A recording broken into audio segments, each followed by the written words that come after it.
Hey guys, welcome to Recovery in Real Estate, and I'm your host, Abe Slocum. Today we have on John O'Neill, aka his friends know him as Big Hoss. Super happy to have him on. John's bought a house maybe a year ago with me, and it was just a real easy transaction. He was a little nervous, mad at his apartment complex, and decided it was time to buy a house.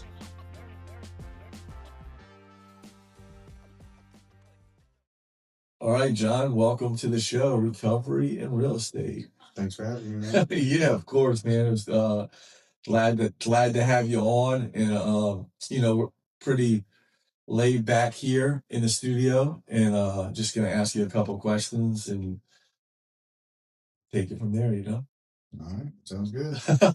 So, John, how long have you been sober? June 17th made 4 years, so a little over 4 years. That's amazing, man. That's amazing. So, tell me what it was like prior to you getting sober. Yeah, man.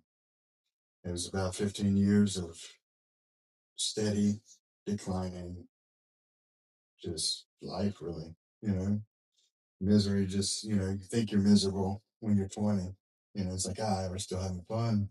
And then you're 25, and then you dive into worse things and worse habits and worse people, and it just everything got worse and worse and worse, man. I never really seen a way out uh till I couldn't rob or steal from nobody no more. And there's always rehab, right? We can go to rehab and freshen up, but this last time was, hey, look, I might be ready to try what y'all were talking about. Been talking to me about it for 10 years. Yeah. So it's time to give something else a shot. Yeah, I often think that we are hard-headed people, and we kind of got to get beat in the head 100 times before maybe this idea makes sense, and maybe I should listen to what the people in rehab are saying, or maybe we see a friend from the neighborhood get sober, and you're like, man, well, he was worse than me. That's pretty much that's pretty much how it happened. The guy we was talking about earlier, owner of a roofing company, a friend of mine, he'd stopped by like 4 years before I actually got clean.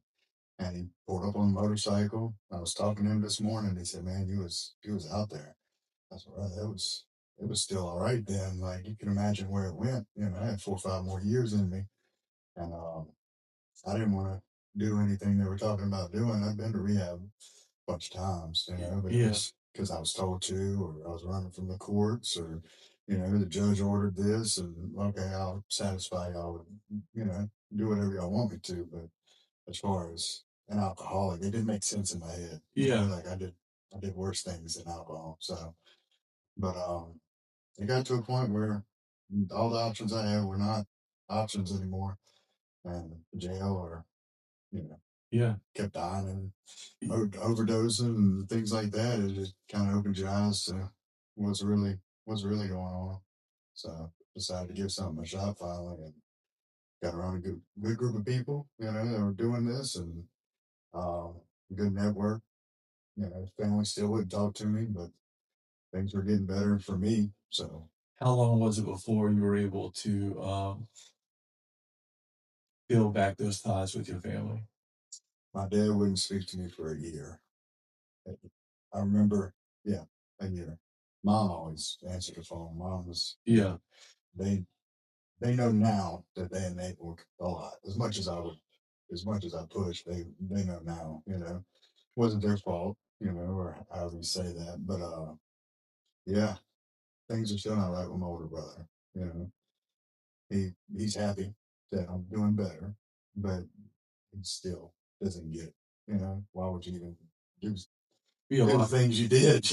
Man, where you were my brother. Like come on. Yeah. And I can't explain it to him. I've tried, but yeah, things are still not right with him. I love him to death. I know he loves me, but you know, Yeah. I've got other family going through things that I went through. Maybe not as bad, but and that's the worst. When you know what you did, and you know why you was doing it, and you're watching somebody else do it to your family. That's pretty rough too. You know, Yeah, knowing you're helpless to the situations. yeah. A person at the end of the day can really only get help if they're wanting to get help. That's the worst part. Yeah, You know what I mean? That's the worst part. it's Just like just pray for them. yeah, It's like, I mean, and that's all you can do. yeah.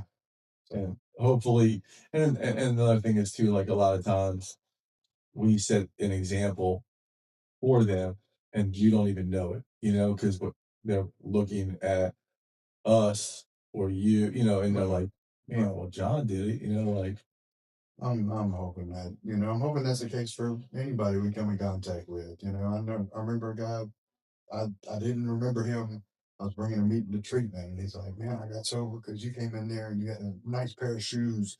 I wanted that." And he's still sober. You know what I mean? yeah, Like I'm saying, people see you yeah, doing, a pair of shoes is the motivator, or Hey, whatever. yeah, I don't care who it exactly. is. No, Like especially like where you come from. He was jail and homeless and this and that, and look at you now, man. Like that's an inspiration story for anybody. All of us are that are doing the right thing. 100%, man, 100%. A lot of the things that happen after getting sober and putting in the work and stuff like that are just, the promises they talk about, God's promises, and that's the amazing thing about sobriety. And it's like everything, it's like the problems we have today are like first world problems. It's like the garage door opener doesn't work, and Yeah. I'm freaking out at my wife about that or something. So it's That's the truth, man. Like, when you started this, you never you dreamed of a better life, of course. Like, not having to go to court every other month. And,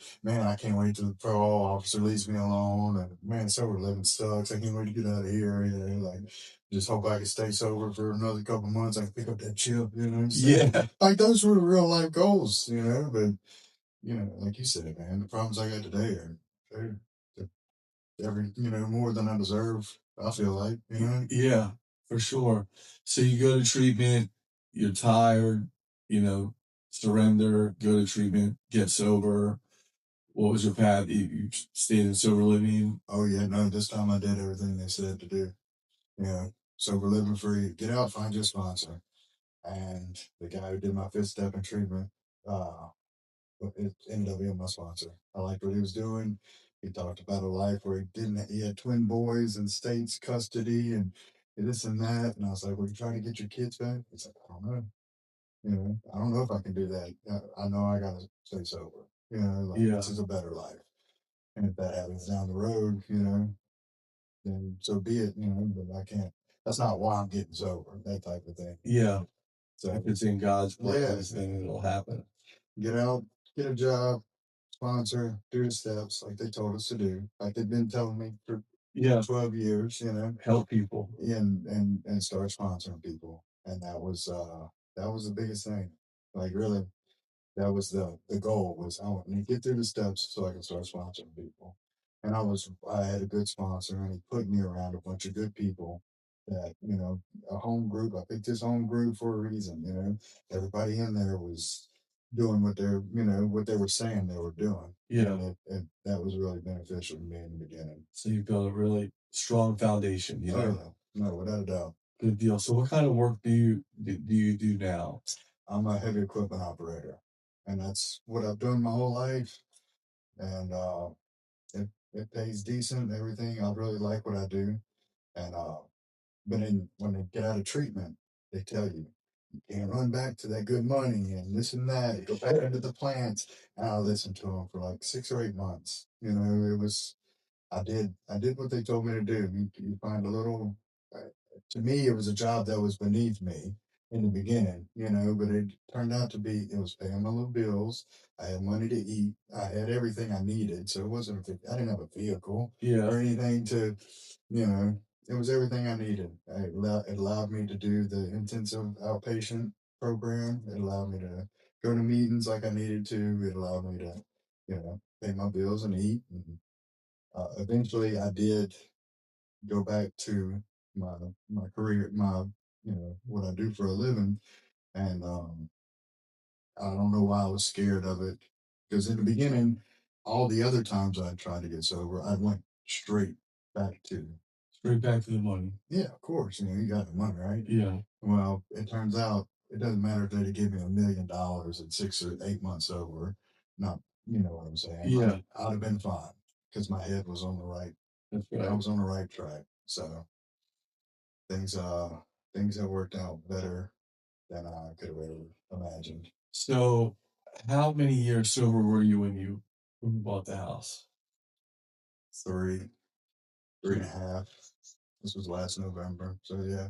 3.5 years sober. And we were joking about it earlier. You weren't sure if you wanted to buy a house, and then your apartment complex called you and Yeah. told you need to fix your blind or something. Yeah, there was a curtain up in the that I put up, a blackout curtain because I was working days and nights. And anyways, I never touched them blinds or anything. And one of them just broke.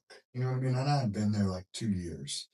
And they're like, you need to fix this in 3 days or we're gonna find you, And it just snowballed from there, and it was enough. That's what I was already ready to do it, but I didn't want to do it. I knew I was going to have to come off some money, or I thought I was going to have to come off a bunch of money, and it worked out.